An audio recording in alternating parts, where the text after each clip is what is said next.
Welcome to Spread Love in Organizations, the healthcare leadership podcast where we explore leadership with purpose. I'm Naji, your host, joined today by Suman Lal, Managing Director of Technology Innovation Studio, TINS, a physical space in Kendall Square that brings together business leaders, scientists, serial entrepreneurs, investors, industry experts, corporate innovation teams, and policy experts to explore and apply tools and models in innovations. Suman is also a senior advisor at the Cambridge Innovation Center, CIC, that operates innovation campuses and labs across cities in the US, Europe, and Asia. And in his previous role, worked closely with the leadership team to advise diverse stakeholders in cities and regions around the world on building innovation infrastructure and ecosystems. He is also senior advisor to the Venture Cafe Global Institute that operates the Venture Cafe gatherings in 15 cities, often described as the heartbeat of several innovation districts. And I can attest to that. Suman has deep experience in the area of technology commercialization by making independent inventions, licensing intellectual properties from major research institutions to form new companies and operating venture studios where he took interim CEO roles at the portfolio companies. Prior to this, Suman did technical sales and distribution for 15 early-stage companies over a 5-year period, gaining valuable insight into how early-stage companies transitioned into profitable and scalable businesses. He has an MD in clinical medicine and an MSc in human genetics and did his PhD in precision medicine and clinical pharmacology. Suman also received his MBA from MIT as a Sloan Fellow, focusing on innovation and global leadership. It is so great to have you with me today and see you again. Thank you, Naji. Thanks for having me. And looking forward to this conversation. Well, I'm eager first, Suman, to hear more about your personal story. We know one another, but I want to dig in your personal story this time. How did it all start? Medicine, genetics, pharmacology, and now serial entrepreneur and startup builder. Tell us more about you. Yeah, no, happy to give some background. So I'm, originally from India, and back home in Kerala, where I come from. Generally, you don't have too many career choices. If you are good in your studies, and then you go to medical school or become an engineer. So I just happened to get through the entrance exams to med school, and in the second year of med school, what actually happened was I happened to pick up a book by Ayn Rand, and read Atlas Shrugged and Fountainhead, and at that time that kind of influenced me a lot, and I sort of decided that, hey, I'm not going to be a doctor. I want to explore other things. So that made the rest of the 4 or 5 years easy in terms of going through med school, because I knew that I was not going to, continue in that place, in that journey. And I realized that medicine can be, in some ways, put a lot of constraints around you in terms of areas where you can practice, geographically also, right? And so I decided to step into the world of research. And that really took me to Singapore. And I thought actually I will stay for 1 year in Singapore, but the place was very comfortable, and Singapore was investing a lot into building a huge life sciences and healthcare innovation cluster in the city, and I thought I should just be a part of it. And I ended up staying in Singapore for 12 years. So part of that was doing research, doing my master's and my PhD, but then I also realized that I'm not. A lot of this has been like experimenting and actually trying to see if I really like it, and if not, move on, right? So that was the case with medicine. That was the case with research. But remember, each experiment was costing me 5 to 6 years, right? So that was my second experiment, and I realized I'm not going to be an academic research with a 10-year track and stuff. So I thought I should go into industry. So I decided that the best way to learn about the industry and the world of business is to do sales.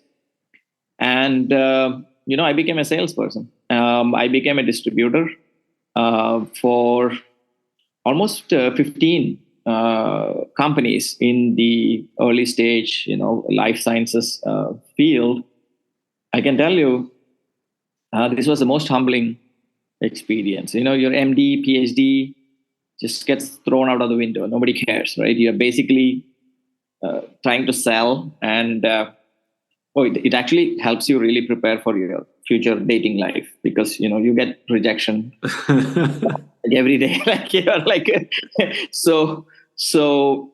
But amazing experience. I think I actually gave a talk at one of the institutes in Singapore to the postdoc association, that basically the gist of the talk was, all of you guys should just quit what you're doing and do other things. No, you're not going to get a Nobel Prize. Okay, you're not going to discover this molecule to cure cancer. There are a lot of other things to do in this world. So try other things, and one of them could be sales. So I did that for 5 years, and it was just incredible, very humbling, but very, very valuable experience. But after 5 years and becoming a Singapore citizen, I thought I should try something new, which is where we crossed paths in the world of MIT, because I only applied to one place, by the way, right? When I was looking at what is a great institution with background for people like ourselves to go to, it was not a question, right? In terms of, look, I should just come to MIT. And well, it's been 10 years since I made that decision, and I can share more. But that was really what the pre-MIT US days were like. I mean, that was the first half of the journey. Second half is like, yeah, we can get into the details of that. Has been fun. Well, I want to get into the details of this, and really, maybe as you go through the details of the second half, as you said, or this past decade, I really want to think through it, because you've been like challenging yourself, and as you said, like each bet you made, like you're an MD, you've done PhD, so it's long bets, and then re-challenged all your knowledge and all yourself to do something with curiosity, with more. And you're obviously now building an ecosystem that would bring all those different experts that you've been at some point to bring breakthrough innovation. So I'd love, as you talk to us in this past decade in Boston after MIT, how do you think through it with your past experiences and expertise that you've built? Yeah, I think, it's, talking about moving from one thing to the other, there's a lot about curiosity, but I actually think it is also for me about, I used to think, what brings me the biggest joy?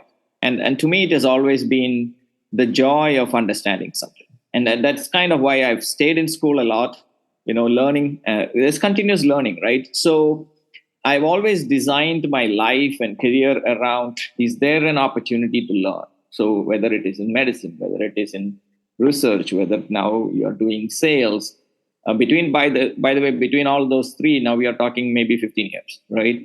And coming to MIT, of course, was an incredible learning experience. But then in the world of innovation, as you apply that in the real world, it's nonstop learning again, right? But this time, as was the case at MIT in the Sloan program, you're learning a lot from not an academic environment, but also from your peers and your colleagues and your customers and other innovators. And in the world of innovation, now you're talking about scientists and inventors and investors, entrepreneurs, and industry executives. It is, everybody is trying to, and everybody, I realize, is like me, and had their own journey to get here and want to do something impactful and apply all their knowledge in solving the variety of problems that we have in this world. And there is that connection that you have with all of these folks, but also a shared purpose. And it has been just amazing to be able to work with interesting people doing interesting things. And that is what most of the last 10 years has been. And because of the broad background that I've had, I could basically apply it in any area of healthcare and life sciences when you talk about medicine and healthcare. But interestingly, my first startup turned out to be in cosmetics, and I ended up in hair care. Who knew, right? But talk about pivoting, and the market tells you where you should go, and that's what got me started, and that took me to New York. So I spent 5 years in New York City, where I was actually all about hair care. Yeah, That's fascinating. I didn't know about that. Yeah, guess what? The first job after MIT Sloan with my MBA as a Sloan Fellow was to actually take over and operate a hair salon where I was the hairstylist. So this is what I did in New York for 2 years after graduation from MIT, and I can guarantee you, my parents were not happy. I mean, they have not been happy since I left medical school, but since then it has been downhill because and Dad calls me one day and like, you told me you're going to America and going to MIT and doing your MBA. I heard now you are a hairstylist. Like, what are you doing with your life? I did tell him that, look, this is about product development and this is about entrepreneurship, and that didn't fly very well. But but it was an amazing journey because we were originally developing a product for medical devices, and we realized that we could actually use the same principles of the technology to break the disulfide bonds in the hair. And well, we know the world of medical devices and drugs really well. There's a lot of regulations. Guess what? In the world of cosmetics, there is nobody is regulating it, and because of that, there's a lot of very toxic stuff out there which is being used every day. And I found an opportunity to actually develop something that is safe, a safe way to straighten hair. But then there was no regulatory hurdles. I could just open up a salon and try it, and I did. And that was the first few years of New York City. And doing cosmetics and beauty and hair care in New York City, I can guarantee you it's really fun. So take us from doing cosmetics and hair care in New York City to now building tints. And tell us a little bit more about this amazing new venture that you're creating. Sure. The short version of that is I brought on an amazing CEO to take over the project in hair care, who came from the world of beauty and cosmetics. And then I was exploring what else to do. And this is really serendipity, right? I was having a coffee with one of my friends and really talking about what's next. And he said, maybe I should meet his dad.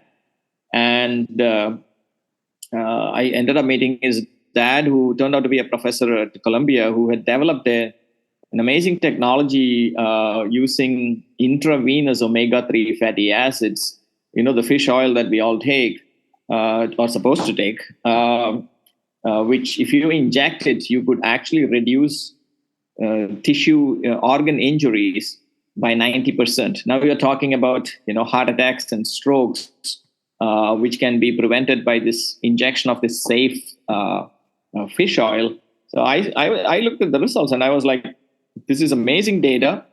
I could actually commercialize this, and I actually formed a company based on the technology from Columbia University to actually develop a therapeutics for treating stroke.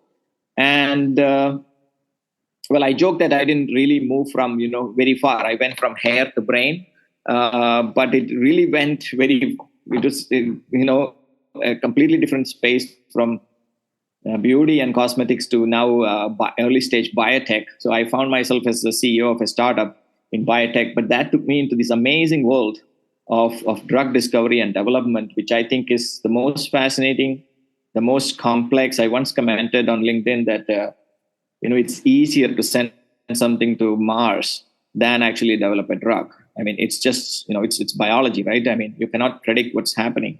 And sort of stayed in that world since.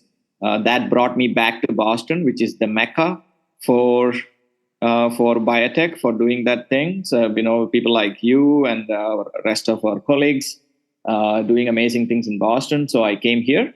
And, the first place I took a desk was at CIC, the Cambridge Innovation Center. And again, chance, I clicked the newsletter, which an internal newsletter from CIC, which led me to joining CIC in their consulting team, which was really about talking to cities and states and regions around the world to build places like Kendall Square. So that was really about building innovation ecosystem. So I found myself on two ends of this innovation spectrum. On one end, I was trying to see if this molecule binds to this target. What is the affinity? Is this a development candidate? What kind of experiments you need to do to take it to an IND?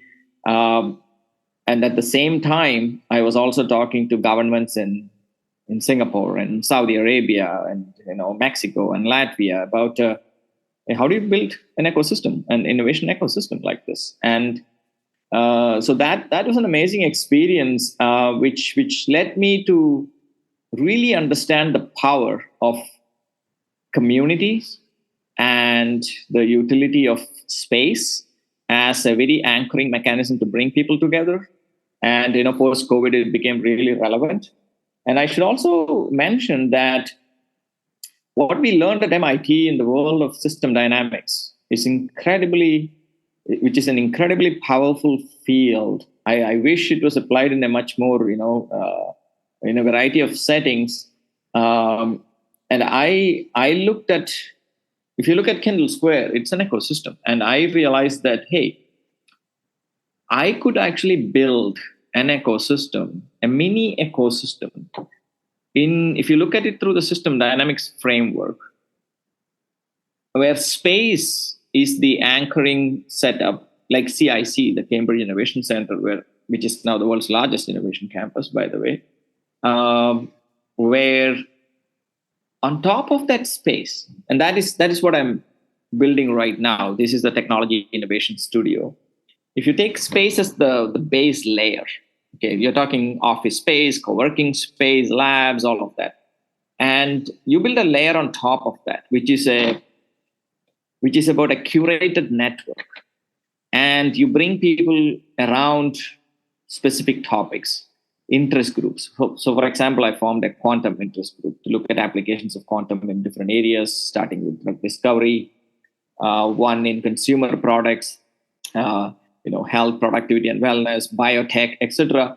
That becomes a very active layer where people come together. When you bring interesting people together from different areas, interesting things are bound to happen. So that's the second layer. The third layer is where I have opportunities to actually do consulting for all the people that want to engage with the Boston ecosystem and through this studio. And that's mostly for large corporates. And the layer on top is an innovation lab where anybody can come with an idea and experiment and develop their MVP and do their customer discovery, market validation. And if you think there is something interesting there, we form a company. And then what, right? So that's why I'm building a layer on top of that. And this is in participation with the MIT Alumni Angels of Boston and New York, actually, to form an angel group, right? So think about it as an ecosystem. TINS, the Technology Innovation Studio, is a mini ecosystem where it's a combination of a dedicated physical space, a curated network, high-quality events and programs, consulting, product development and innovation, and investments. So that's really what I'm building. And I have no illusion that this is going to be quick. This is a 10-year, 20-year game. It is really designed for keeping myself busy, satisfy that curiosity and joy aspects, but really ways to create value in the innovation world and also have structures and vehicles to capture that value. I know this is a long answer, but that's really, it's really a mini ecosystem that I'm building. And this is ambitious, great, powerful. And my follow-up to this is, if you look into the next decade, we talked about the past and now we're talking about the future with what you're building. What are you most excited about to deliver through TINS, in the intersection of tech, medicine, innovation? Yeah, so I think really what I'm hoping to be, when I say I, as in TINS, becomes when I say, it's a studio, but it's actually also a playground. It's a mechanism to accelerate innovation. And I sort of my keyword would be playground, studio, facilitate, and accelerate innovation, right? If I can actually, and be an enabler, and if I can be all of that to work with different stakeholders, whether you're a scientist, whether you're an investor, whether you're an entrepreneur, a small or a big company, I could actually work with each of these stakeholders in the innovation ecosystem. And you're talking also about governments and agencies and all sorts of groups to help accelerate innovation. And that could be by infrastructure. That could be by making a medicine. That could be by developing a new business model or education. I hope that TINS becomes a new model for innovation, an innovation engine, which can be then replicated in innovation cities around the world. And I want to develop that model, which I can then replicate, because fundamentally, these stakeholders and the nature of innovation in all of these ecosystems are the same. And I want to develop that prototype here, experiment with it, get to a certain point where I can take it to other parts of the world. And hopefully I'm able to do that through my partnership with CIC, which is now the world's largest innovation campus and is already present in 11, going on 13 cities. So it is a roadmap to expanding globally through CIC, because it is also about physical space. As I mentioned, it's an anchoring element of this. So CIC, if I may say, is the biggest sort of cluster in all the cities that CIC operates. Okay, it started in Japan 3 years ago. It's the biggest hub in Japan. Okay, biggest hub in Kendall Square, biggest one in Rotterdam, in Warsaw. If I can actually work with the biggest cluster to actually now also deploy TINS in these ecosystems, I believe it can be really powerful. So that's my dream. And I know you do everything to get there. So I'm looking forward for this journey. That started really great. We will have backlinks in our podcast to your website. You're doing amazing activities already through TINS. So really congrats on kicking this off that fast. I'm going to give you a word now, Suman, and I would love your reaction to it. Yeah. So the first one is leadership. Yeah. I have come to realize that, and I think about this every day, that to make true impact, I've looked at again and I'm actually really making the Venn-Sim diagram with my colleague on the system dynamics model of accelerating innovation. And if you draw that diagram with all the variables in there, you would really come to the point of realizing that it's fundamentally about issues like trust and leadership that makes the maximum impact. And that has an enormous impact, which amplified impact, I should say, across everything.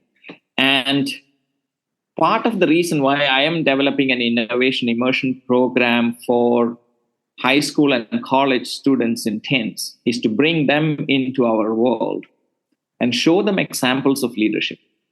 Okay. And because that's what makes all the difference. You have to You have to lead. There are amazing, talented people who are really great at what they do, but also need direction and that leadership to then bring that together into designing something or making a product or building a business and solving a problem. So I find it as, and I try to be learning and be surrounding myself with leaders that I can learn from every day. And I find that there's a long way to go. I mean, I know it's humbling, but long answer. But I should say that it's really the most important word. I mean, I'm glad you mentioned that. So the second word I'm sure you love to is entrepreneurship. Yeah, well, I have some. Bill Olet says that everybody can be an entrepreneur, and and his book says it's about disciplined entrepreneurship. Doesn't apply to me because I'm really not disciplined about most things, but I've been wanting to actually maybe take a class or talk about the case against entrepreneurship. I actually believe that it's not for everybody. It actually requires it's not just about getting out of your comfort zone. I think it requires a lot of things to come together to be successful in that journey, and a lot of people are not really designed for it. And I myself, I have been an entrepreneur for a very long time, and I question myself every day, like, is this the right thing to do? I was yesterday evening, I was listening to a founder who has built a $4 billion company, who basically started his talk by saying that the biggest challenge for him was really trying to decide whether this is the right thing to do and to jump into the world of entrepreneurship. And it was not easy. And we talk a lot about people who are successful in the world of entrepreneurship because that's what we read in the news. But it is a tough space. It's really about a lot about failure, but getting back up and trying again. So I think it boils down to grit and really not giving up, and fundamentally how long you can keep doing that. I mean, we all look to the quotes by Teddy Roosevelt about the man or the woman in the arena who is still standing and actually fighting the battle. So I think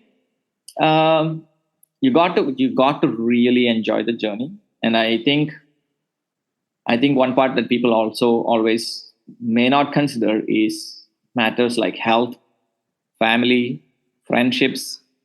Whether your spouse is on board with these things, or your partner. There are a variety of considerations, and these are not taught in schools.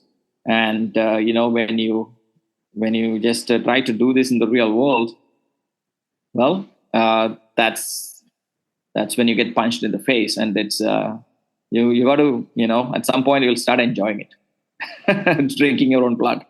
I think that's the real world of entrepreneurship. So I would say beware of what you wish for. The third one is Kendall Square. Yeah. I think I feel very blessed. I'm right now sitting at the Venture Cafe in Kendall Square at CIC. And if you look at it from a sort of, tend to take it for granted sometimes, but if you look at it from the rest of the world perspective, America leads the world in the area of entrepreneurship and innovation.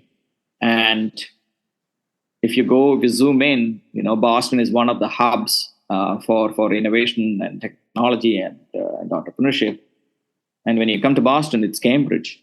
And in Cambridge, it's Kendall Square, right? And it is the most innovative, without a doubt, I think it's the most innovative square mile on the planet. And to be immersed in that ecosystem and work in the center of the universe of innovation, it took me 25 years to get here, but I think it's a blessing to be surrounded by, like-minded people who are working to change the world. and it's actually magical. And I think it is reproducible if you actually do it the right way, but it always takes time. But meanwhile, one of my desires and goals is to leverage what is in Kendall Square and develop mechanisms to transfer and share and collaborate and partner with other similar aspiring cities around the world. Because at the end of the day, we are all trying to solve global problems. And it has to be achieved through collaboration, and Kendall Square cannot do it alone. And there is great talent, great technology, great people everywhere. And I would love to see that those highways being built between Kendall Square and Riyadh and Singapore and and Madrid and Tokyo. So and other places. So yeah, that's my view of the world right now. Mm. The last one is spread love in organizations. Wow, that's I am really looking forward to working closely with you on learning about all that experiences and that you have gained over time. I think it is also related to the topic of leadership that you started off with, because fundamentally, if you don't demonstrate and apply compassionate and authentic leadership in organizations, then it's very hard to achieve its full potential. And I hope by some of this work that you do and by others, we get to share that knowledge and experience of authenticity, of compassion, of hard work and empathy. And those in combination is designed to make not just individuals, but also organizations really achieve their true potential. And we continue to do our part and be in that journey. So we are all students in that respect. It's one of the shared purposes we both have. Any final word of wisdom to healthcare leaders around the world? I think healthcare remains out of reach to a big part of the world, even in 2024. And a lot of us in operating in different aspects of healthcare have a tremendous responsibility to bring care to where it is needed. And sometimes it does not require amazing technology. It is really doing what is right, doing the right thing, and keeping the patient in mind. And sometimes actually even stepping into the world of actually prevention, which is probably better than cure. And at those times, we have to, of course, we all have the responsibility to build a business and have the organization successful. But in the world of healthcare, it really requires looking at problems through a different lens than in other industries, where you have the human being and the patient in front of you, and that might require unconventional thinking and business models. And I hope industry leaders set an example for that, and the rest of the world will follow. Well, thank you so much again for being with me today. It was a great conversation. Thank you so much, Naji. And I look forward to continuing to hear more of your podcasts and other speakers, and also learn from all the work that you're doing. So thank you for having me. Thank you. Same here, and I'm sure we will cross paths through TINS in the near future. Thanks for listening to the show. For more episodes, make sure to subscribe to SpreadLoveIO.com or wherever you listen to your podcasts. Let's inspire change together and make a positive impact in healthcare, one story at a time.